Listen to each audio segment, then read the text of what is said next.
इस बार महिलाओं को सड़क पे दौड़ा दौड़ा कर पीटा गया, उनकी साड़ियों को फाड़ा गया, उनके कान की बालियों को नोच कर छीन लिया गया, लेकिन न एफआईआर होता है न कार्रवाई होती है महोदय।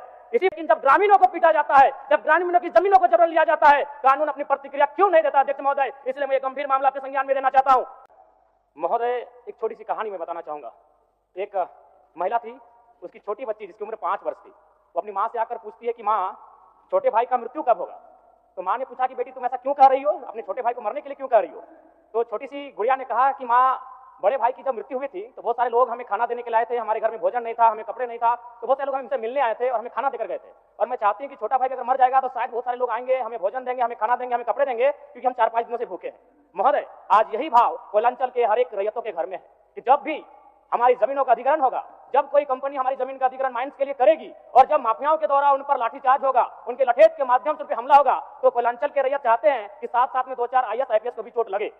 क्यों लगे?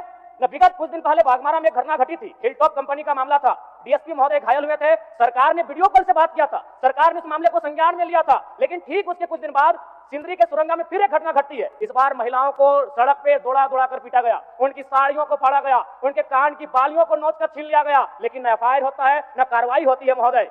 इसी प्रकार से आज एक मामला संज्ञान में आया है, मैं सदन को सचेत करना चाहूंगा। ये मामला मांडू का है महोदय। मांडू के प्रभावित गांव बसंतपुर, पचड़ा, कोतरे, बालमहुआ, हुरदाग, रहवान, पचमो, इचाकडी, बरगैया, ठोठाटा, लइयो, दनिया, यहाँ एक कंपनी है, उस कंपनी का नाम है पावर मेक लिमिटेड और उसकी सहयोगी कंपनी अमर इंडिया लिमिटेड।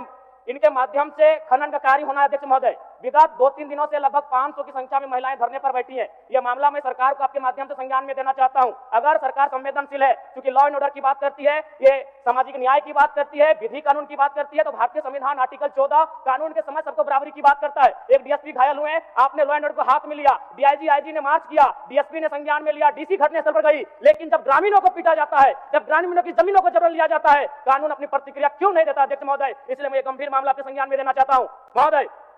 भारतीय संविधान आर्टिकल 301 कहता है, क्योंकि इससे पहले जो जमीन का मामला था वो हमारा मौलिक अधिकार था, लेकिन संशोधन करते हुए 300A में डाला गया है। वर्तमान वो हमारा मौलिक अधिकार न होकर संवैधानिक अधिकार है अध्यक्ष महोदय। और वो क्लाउज कहता है कि जिसके पास भूमि नहीं है सरकार उसे भूमि आवंटित करेगी, लेकिन यहाँ दुर्भाग्य इस राज्य का कि जिनकी भूमि है, सदियों से, हजारों वर्षों से वो भूमि पर वो जोत-तोड़ करते हैं, और आज लगता है कि ब्रिटानिया हुकूमत बरकरार है, ईस्ट इंडिया कंपनी का शासन इस राज्य में बरकरार है। आज इसी प्रशासन के जोर पर आज उनकी जमीनों का जबरन अधिग्रहण किया जाता है। मांडू का मामला को संज्ञान में लीजिए, सुरंगा का मामला संज्ञान में लीजिए, भौरा का मामला संज्ञान में लीजिए अध्यक्ष महोदय, क्योंकि रोज रोज आपके डीएसपी घायल होने का इंतजार मत कीजिए। विधि के समक्ष अगर सब बराबर हैं तो रेतों को भी जान जाती है, रेतों को भी चोट लगता है। इस मामले को संज्ञान में लेंगे महोदय। महोदय, मैं आगे कहना चाहूंगा, अभी वरिष्ठ नेता ने कहा लॉ एंड ऑर्डर, मैं मानता हूं कि लॉ एंड ऑर्डर आपका है, लेकिन कहां अध्यक्ष महोदय? गांवों में, खेतों में, खलिहानों में, बालू और कोयला के खदानों में, माफियाओं की जेब में आपका लॉ एंड ऑर्डर है महोदय। मैं पढ़ के बताना चाहूंगा, ओबी डंपिंग को लेकर भिड़ंत, फायरिंग, बमबाजी, रेती जमीन पर ओबी डंप किए जाने को लेकर पहले भी हो चुका है संघर्ष, चले थे गोली बम, मामला जीनागोड़ा का। देव प्रभा आउटसोर्सिंग के समर्थकों व ग्रामीणों में झड़प, पत्थरबाजी व फायरिंग, तीसरा थानेदार का हाथ टूटा। अचानक बमबाजी व फायरिंग से मची भगदड़, पुलिस की मौजूदगी में एक दूसरे पर पत्थर बरसाते लोग। मैंने कहा लॉ एंड ऑर्डर है अध्यक्ष महोदय। कहां? गांवों में, खेतों में, खलिहानों में, कोयला के खदानों में, माफियाओं की जेब में अध्यक्ष महोदय। मामले को गंभीरतापूर्वक संज्ञान में लीजिए अध्यक्ष महोदय। फिलहाल मांडू के मैंने जिन गांवों का नाम जिक्र किया है, अभी भी 500 महिलाएं धरने पर बैठी अध्यक्ष महोदय। अगर सरकार इस मामले को गंभीरतापूर्वक नहीं लेती अध्यक्ष महोदय, तो बागमारा और झरिया जैसी घटनाएं मांडू में घटित होने में देर नहीं लगी अध्यक्ष महोदय। इसलिए मैं चाहता हूं कि इस मामले को आप संज्ञान में ले। दूसरी बात अध्यक्ष महोदय, मैं आपके माध्यम से एक अत्यंत गंभीर मामला संज्ञान में देना चाहता हूं। धनबाद जिला तोपचाची प्रखंड अंतर्गत पिपराडी गांव आजादी के 78 साल बाद भी उस गांव की सड़क मुख्य सड़क से जुड़ नहीं पाई है।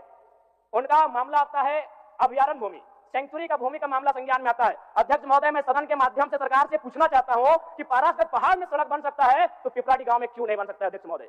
पारासत पहाड़ में जिन लोगों की सड़क की जरूरत थी अध्यक्ष महोदय, क्योंकि वो धनी लोग थे, वो संपन्न लोग थे, इसलिए पारासत पहाड़ में जो कि सेंचुरी अभयारण्य है सड़क चली गई, लेकिन पिपराडी गांव सड़क नहीं जा पा रही अध्यक्ष महोदय। ये तोपचाची प्रखंड का मामला है, इसे संज्ञान में लेंगे। दूसरी बात अध्यक्ष महोदय, जो विषय मैंने कहा 300A में स्पष्ट है कि राज्य अपनी विधायकी शक्ति का उपयोग करके संपत्ति के अधिकारों को सीमित, कम या बदल कर सकता है। इसलिए आपसे आग्रह होगा, जो भी मामले भूमि संबंधित खासकर खनन क्षेत्रों से आते हैं, उसके लिए आप एक पोर्टल बनाए अध्यक्ष महोदय, एक शिकायत पत्रिका बनाए अध्यक्ष महोदय, क्योंकि मामला बहुत ही हिंसक रूप धारण कर लेता है। मैं उस क्षेत्र से आता हूं, मैं कोयलांचल के क्षेत्र से आता हूं अध्यक्ष महोदय, मैं रोज बमबारी, गोली, तमाम घटनाओं को देखता हूं, सुनता हूं अध्यक्ष महोदय, और आम व्यक्ति की कहीं सुनी नहीं जाती है। इसलिए आपके माध्यम से सरकार से मेरा आग्रह होगा, ऐसे विषयों पर सरकार गंभीर रहे। अगर गंभीर नहीं रहती है तो अप्रिय और अनहोनी घटना होने में देर नहीं लगी अध्यक्ष महोदय। धन्यवाद अध्यक्ष महोदय, बहुत बहुत धन्यवाद। माननीय सदस्यगण सभा होगा।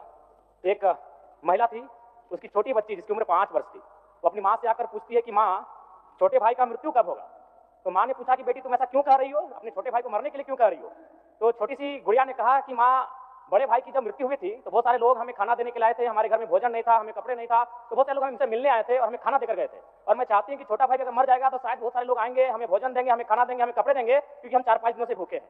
महोदय, आज यही भाव कोयलांचल के हर एक रैयतों के घर में है कि जब भी हमारी जमीनों का अधिग्रहण होगा, जब कोई कंपनी हमारी जमीन का अधिग्रहण माइंस के लिए करेगी, और जब माफियाओं के द्वारा उन पर लाठीचार्ज होगा, उनके लठेज के माध्यम से उन पर हमला होगा, तो कोयलांचल के रैयत चाहते हैं कि साथ साथ में 2-4 IAS IPS को भी चोट लगे। क्यों लगे?